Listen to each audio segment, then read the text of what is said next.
Welcome to Our College, Your Voices. I'm your host, Kira Monroe. In January 2020, Senate Bill 267, which is 211 integration, a bill on Governor Holcomb's 2020 legislative agenda, was passed.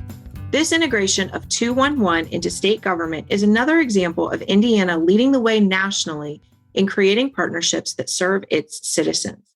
A simple front door to walk through to receive any service or program we offer without delay, and if we don't offer it in the state, it's a way to be connected to it. We believe that the power of the statewide 211 resource as a front door can catapult us forward even further in thinking about people instead of programs, which translates into connecting people with what they need when they need it. We are incredibly excited about the possibility of next level health and human services with this reimagined programming. By leveraging the Family and Social Services Administration, or FSSA, programs and statewide reach with 211 community partnerships, we have opportunities to connect persons with social needs via a warm handoff to both state and community providers. I am really excited to have two of the experts who lead 211 with us today on the show, so let's meet them. First up is Tara Morse, who's the FSSA Indiana 211 Executive Director. Welcome, Tara. Good morning. Thank you. Happy to be here. Can you tell us just a little bit more about yourself?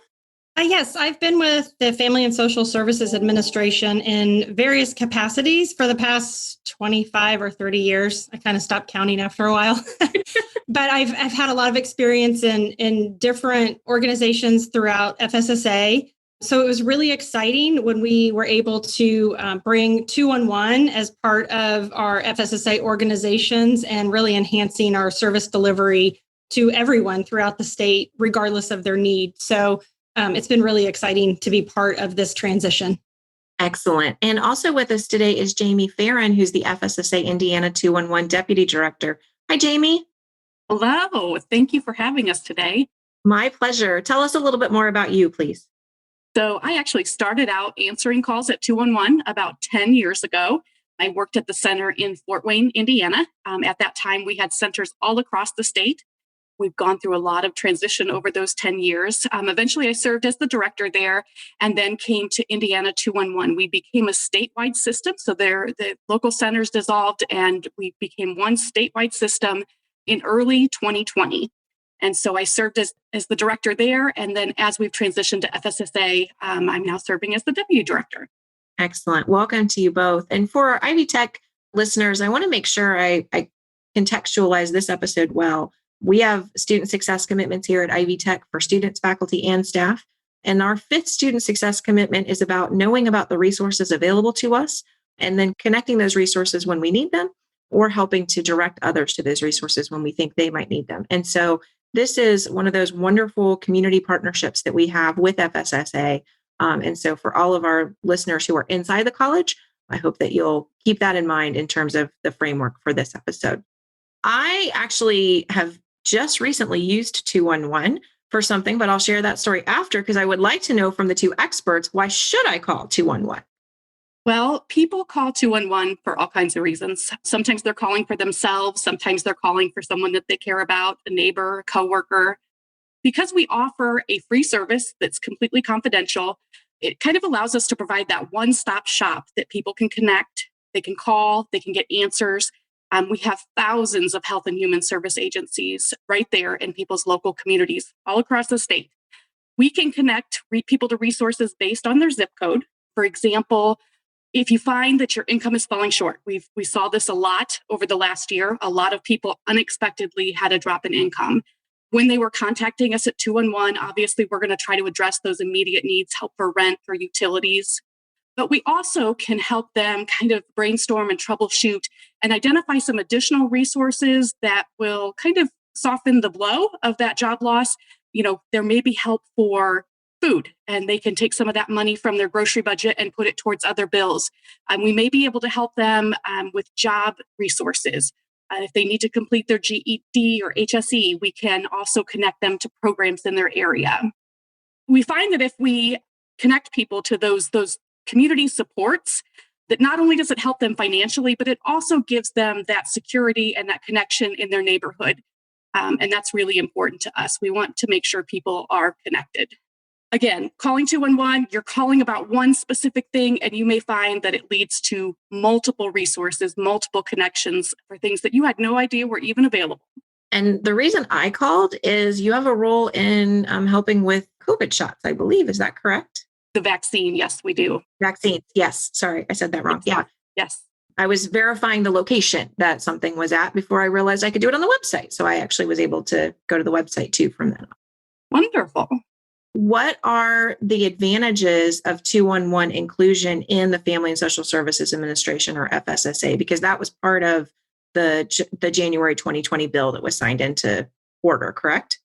That is correct. And so I think, as leadership was looking at, 211 was offering so many human services, and as is FSSA, that's our objective. So to marry these two organizations together to create one united front, we can leverage the FSSA programs and then the statewide reach with the 211 community partnerships just as a natural fit, and makes sense that we can, there's economies of scales that's gained there when you can add, here are the programs we have, that we add programs within FSSA all the time, but getting that information out to our community resource partners, sometimes there's delays in getting information out efficiently. So through this partnership, we can have everything all together so that we are really cognizant of where and how we're delivering services, and then where we can identify gaps that maybe there's a program or maybe there's a community resource that can help fill some of these gaps that we see as we're talking to callers, as we're talking to community partners.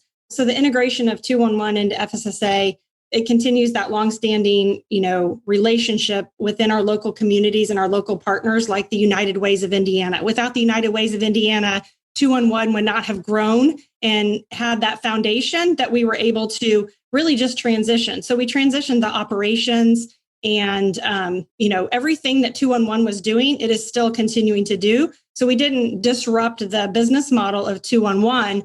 We just pulled it in, and now we have this incredible backing of resources. So if we need to make a change, if we need to, for example, the expansion of the vaccine line, that was possible because of the resources that we have within FSSA, the technology support, the project management support, just the different components that allow you to increase your presence or increase your business was really available because of our integration. So it's been really exciting to see that we've taken that foundation and we haven't really changed a lot of 211. What we've done is just had the capacity to expand some of the things that we were already doing. So that's been really exciting for us. You talked a little bit about, in your answer, Tara, about how you've been able to engage community partners. I'd love to know more about what the future direction of that is for 211. When we looked at how do we continue this incredible foundation, there was a board associated with the 211 partnership that helped kind of make the decisions. We didn't want to lose that connection that we had. So we created an advisory board when we established 211 within FSSA. And with that advisory board, we feel like we have a really robust and diverse group of people across many organizations throughout Indiana representing United Ways. So those are some of the individuals that were already engaged, obviously. Some of our board members from the 211 partnership are on the board. Again, former board of directors members, healthcare entities, other FSSA divisions, because again, that's important. We're a large organization within the state. So we need to make sure that we are continuing to be connected with members of our own community, as well as librarians, community members, township trustees, Minority Health the Coalition, advocacy groups. I mean, the list could be endless, but, we have about 30 board members right now. And, we rely on them to really then get that information disseminated. So when we meet with them, we talk about where we're going, what we have planned, and we're listening to what their input is as far as some of the needs in the community that maybe we didn't realize where we need to grow something, or we're really trying to leverage what we have and not lose that connection, because that can happen with the state entity, that once you add some of state government, it actually can be a beautiful thing. It doesn't have to be tied down in bureaucracy. So we're really working to make sure that doesn't happen with 211 and the services that we're able to deliver. That's outstanding. You went through some of those different categories. How many specific partnerships with resource providers does 211 have? We have over 26,000 community resources in our database. When you call 211, it's not just a name and telephone number. Those listings of resources are very comprehensive. It gives the information about eligibility requirements. It lets us know if there's any documentation that person needs. It even, there's some resources that there's a specific door that someone needs to be standing at a specific time, and we're able to get them that information. Like I said earlier, people may call us for one thing and find that there's a lot of other things and resources that they can receive assistance with. We assess their situation by asking a series of questions related to the social determinants of health. So if a person is calling and they need help with food, we're also going to talk to them about their housing. We're going to talk to them about utilities and transportation, because we understand a lot of times if there's one of these situations that they're struggling with, there's probably a lot more as well. So some of the things that people call us about, some of the partnerships that we have housing partnerships all across the state of Indiana. We're able to get people connected to shelters in their area. As we're talking to them, though, we are gathering some additional information. We want to know, what happened that caused them to become homeless. Are they a victim of domestic violence? Is it a family with children in the household? With food, when we give resources for food, obviously we have a lot of really awesome food pantries in our communities, which is great. But we understand that if they're struggling with food, the question that we ask is, do you ever run out of food before you can get more? And if the answer is yes, we find out how often that is happening. And so we can screen for SNAP assistance. There's still a lot of misconceptions. People think if they own their own car, they own their own home, that they may not be eligible. And so we see, especially over this past year, we've seen so many people seeking resources that have never had to ask for them before. And so they're not aware of these programs. They don't understand the eligibility requirements. So we can do that screening and we can explain to them how to apply. We can get an application mailed to them. Right now, Energy Assistance Program is one of our top calls. That program runs from December until March. I think Tara mentioned, or I may have mentioned earlier, employment and education are super important. Again, number of people who all of a sudden are impacted by job loss. Some of them, when they started calling us, they didn't even know if they were eligible for unemployment. And so those programs, they can give us the information that they want us to share. We can tell them what questions we're frequently getting asked, and they can make sure that we're informing and educating people appropriately.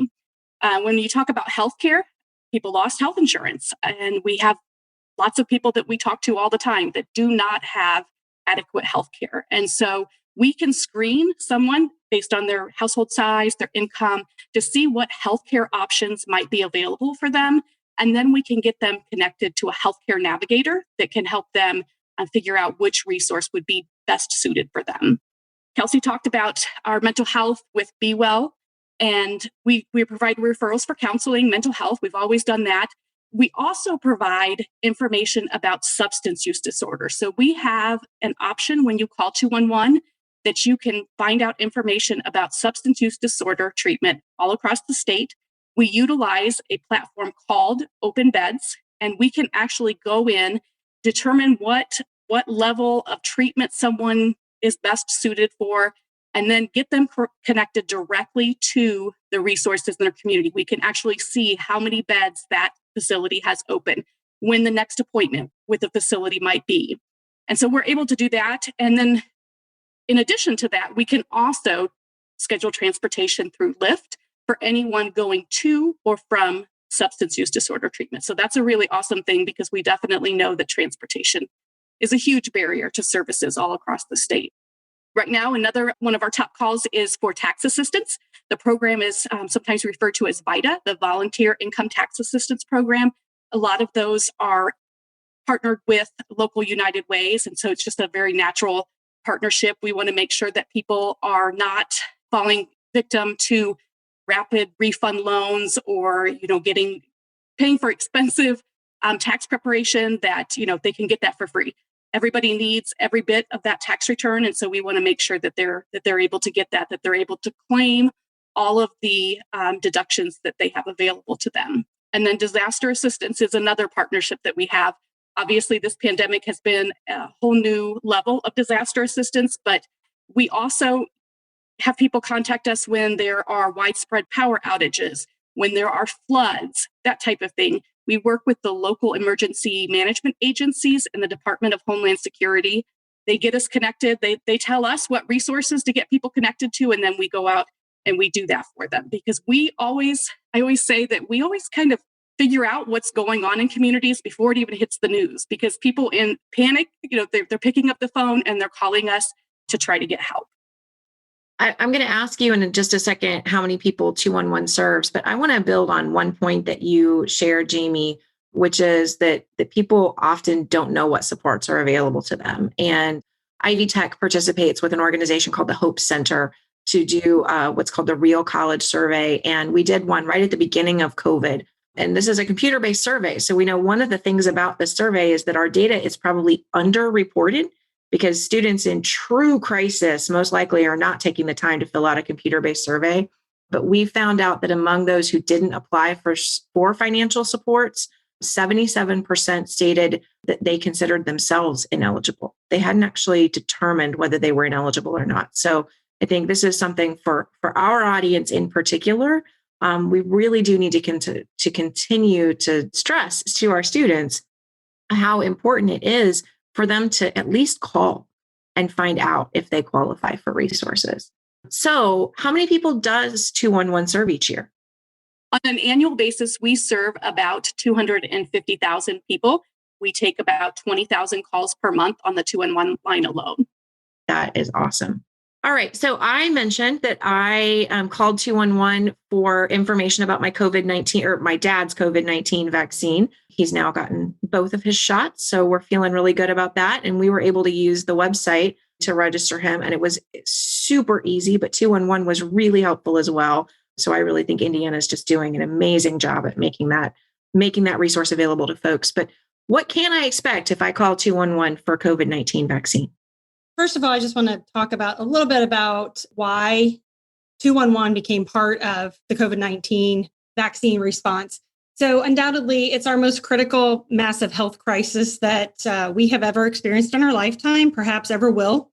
And as the COVID-19 vaccine became available, in our partnership throughout this entire pandemic, FSSA and Indiana Department of Health have worked very closely to respond to the need and to stay in sync on, the most critical issues, and then the resource supports and programs. And we've just worked really closely with health. So it became very apparent that we needed to provide a mechanism for people to access reliable and consistent information about the vaccine. And so that was our primary focus when we first started, was where can people call if they have questions? There's a lot of vaccination hesitancy. A lot of people are concerned about it, the fact that it was developed so quickly, and is it safe? And did it go through all the proper trials, and was it rushed? And we have the answers to all of those, but how do people access them? So we determined that 211 would be a really great mechanism to complement the health website, because not everybody has access to the internet, or if they do have access, maybe they would never even stumble upon the FAQs available. And because there's now a lot of information out there about COVID-19, and we want it to be a reliable source of information. So when we began reviewing what we really needed to do, we needed a way for people to call. But then we found that there's going to be people that don't have access to be able to schedule online. So yes, the online registration is beautiful. It's very easy to use. If you can use it from your phone, from a computer, very easy. But we have a lot of people in our state that maybe don't have a cell phone that is a smartphone, or it might be a smartphone, but they just can't manipulate it, or they don't have internet access. They might have a computer, but they don't have internet access. So how can we help fill that gap? That's really what we're here for. And so we determined that scheduling appointments was going to be really important. So using our 211 telephony system, we were easily able to expand our capacity to answer calls. And that's what we did. To date, we can account for. So when you call 211, let me back up a little bit. First of all, in the IVR, it will, you press 2, you enter your zip code, and then you press 2, and it will push you into our vaccination information. And then we have a message about the fact that you can find this information online, because that's part of it too, is some people will be happy to do it online. They just weren't sure. They couldn't find it. Mm-hmm. So we have in our IVR it points you to our website. And so we know we have a lot of drop calls because they get that information and they go to the website and they can schedule on their own. And so for those that who cannot schedule on their own, when you get to one of our agents, first we start off and we find out, is it your first dose or your second dose? Because that makes a difference. And then we go through based on their zip code. We try to identify a location that is close to them. And what we find is sometimes people would prefer to drive 10 miles versus the 5 miles of the site that's closest to them because that's where their doctor is or they're familiar with the location. So we do our best to try to find a location that works for that person. And then it takes you into the appointments and we work with them to find out, a time and a location and a date that works for them. And we schedule their appointment.